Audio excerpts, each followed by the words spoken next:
I started playing the cello when I was 6 years old, long time ago. And as the question said, I never liked it because it was my mom who said, play the cello so you can marry better, exactly. So back in the days, it was kind of way of moving up in the social structure, which is really frightening to think of. But because of that, I never really had any real interest in playing the cello. And the problem was I was always good enough to move on to the next level. So that was a problem in a way. So I continued to play, and I had some good teachers, but most of the teachers came from very strict European style of teaching.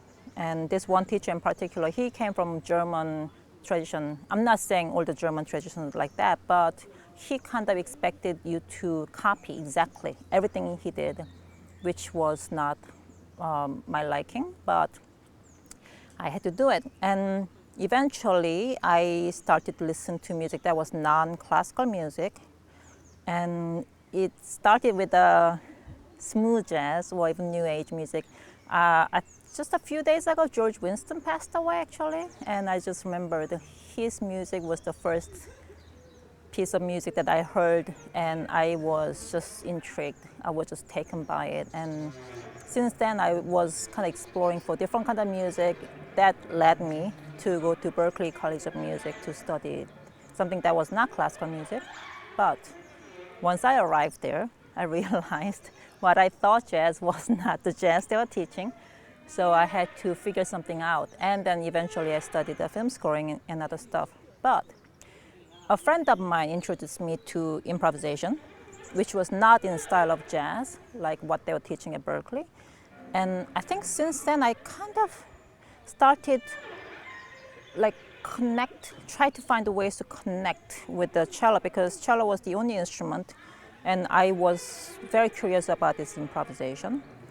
And eventually when I went to New England Conservatory of Music to study more improvisation, and that's where they said, the teachers and the students, they all said, hey, keep going, keep exploring, push the boundaries and see what happens. And in a way, I felt this permission to go for it and then really treat the instrument not just something that I had to be so careful, but some kind of try to find a real connection with the instrument. And eventually I felt like that physical connection with the instrument, and also really start to see the instrument as something that was really making sounds, not playing music or what was written on the paper. So I think that's when it started, really. And then eventually when I moved to New York in 2000, it got amplified by 100 times because there's so many amazing musicians doing it. And then it kept going because I keep meeting interesting musicians, amazing people who just lets me go for it.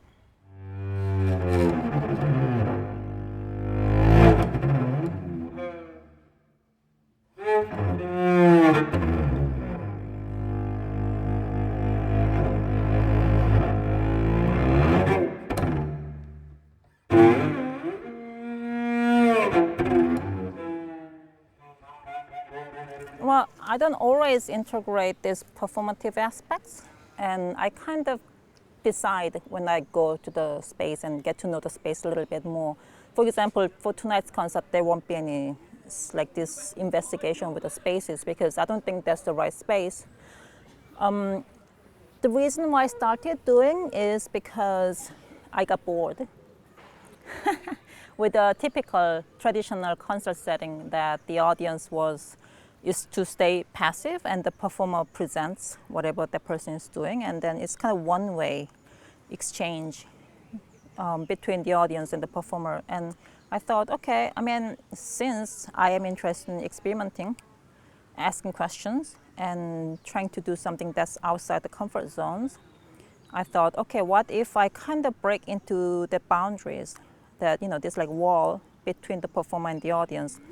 And would that change the way they respond, what they hear in music, and then what it'll do it to me also as a performer, So it really started as a way to kind of get out of this comfort zone and then just create some kind of questions. Not that I was I knew the answers. I still don't know the answer, but each time I do it, even when it's not successful, it kind of gives me like this sense of trying to find different ways to connect with people. And in a way, that can be something, I think that's something that's very, creates something very different for the audience and their experiences. So, I mean, so personally, I like doing it, but I don't always do it.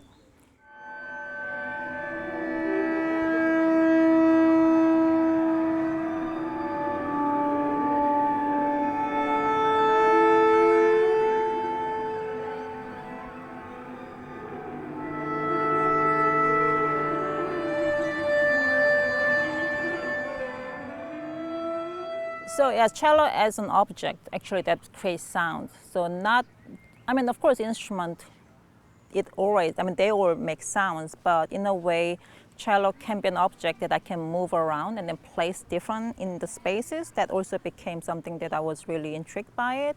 And then also what a cello means in traditional setting, because lots of people, like classical music is something that people feel like it's an instrument. Of course, you have to be careful, but also lots of times when I go really close to people with a cello, they get scared.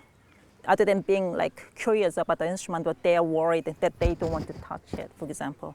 So I think that's kind of fun thing to kind of ask questions, like what does that mean to you?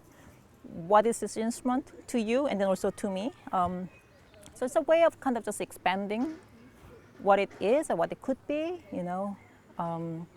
Yeah, so I mean, everything is basically to fulfill my curiosity.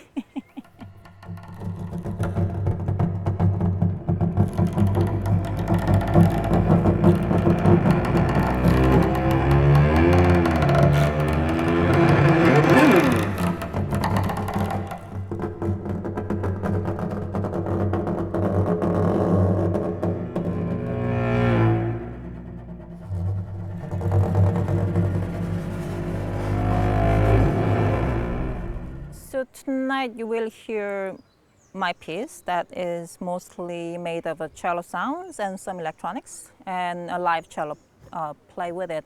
And it's something that I have been doing for many, many years, but it got solidified when I made a piece for GRM in 2019.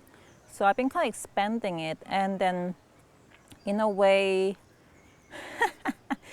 it's kind of if you've seen me play, it's pretty intense. So I felt like, oh yeah, what if I kind of create an environment that's totally me, but then also at the same time give me something that I can interact with my own sounds. So it's kind of like improvisation with the structures, also only with my sounds, but then also I have to make sure that I don't remember everything, so I get surprises when I play. So that's the piece I've been playing for last few years, and it's each time I play the same piece, I try to modify for different spaces. For example, so this one is different again, a little bit, and see what happens. And I mean, I'm improvising, which is always different. Yeah.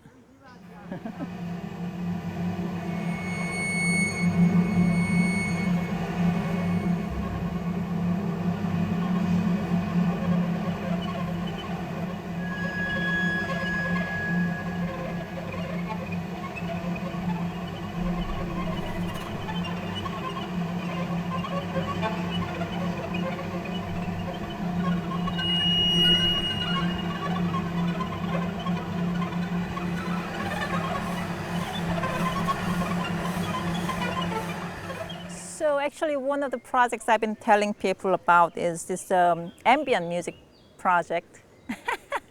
I realized that ambient means so many different things to so many different people, and I don't know what it means to me. But what happened was during the pandemic, when I wasn't playing so much live concerts, I was asked to create music for my friends' movement classes. And it's called the Feldenkrais movements, and it's for like kind of a restoring your movements, meaning the music has to be very calm, soothing, not like what I usually play. And I kind of took it as a fun challenge, and so I've been creating these little things, and I'm hoping to do something with them, and I don't know what they are.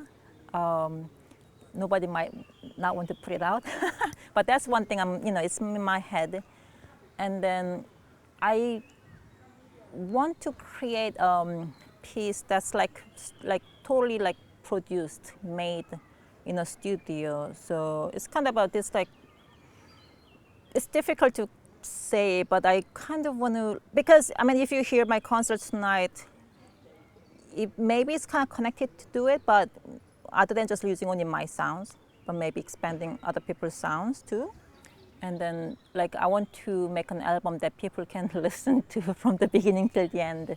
So yeah, it's just so it's like something vague, but something I kind of want to try. And then also keep wanting to create like different performance settings. Like in Korea, I have a good friend who is a curator in the visual art, and one thing she does is she kind of, what she did in the past was she'll be watching a piece of painting or drawing, whatever, for days, and then she'll write about it, and then she did it like real time. So she spent like 5 days looking at the one piece of work, and then just keep writing about it. And she wants to do it with me playing. So we cannot do it for 5 days, but then maybe we can do it for 3 hours straight, and then maybe she can kind of write about it. So it's in a way I kind of want to like find a way to really communicate with people who are not necessarily in music, and then also I am curious because you might have heard, but then for people who make experimental music, noise music, I don't listen to this music when I'm home. You know what I mean? It's something that I love to do and then play live, and then it gives me so much, like, it makes me feel alive. But what is that these people, audience, the people who come to listen to this music, what are they listening to? What do they hear? What does it mean to them? So I'm kind of curious and want to find a way to have that conversation somehow. And I don't know how, but I'm thinking about making a very small concerts in Seoul. I'm going to start this summer, and then basically have occasion that I play and then talk to them, or they can talk to me, and then have some kind of discussion about what is this, what is noise, what is sound, what is music, why are we doing this, why are we drawn to this. So I think that's something that I'm curious about, and figure out a way to do it more. Let's see what happens, and maybe like next year I'll be like, oh my God, I don't want to have anything to do with people. Ah, I don't know, but again, I just want to fulfill my curiosity, and then I don't get bored. So.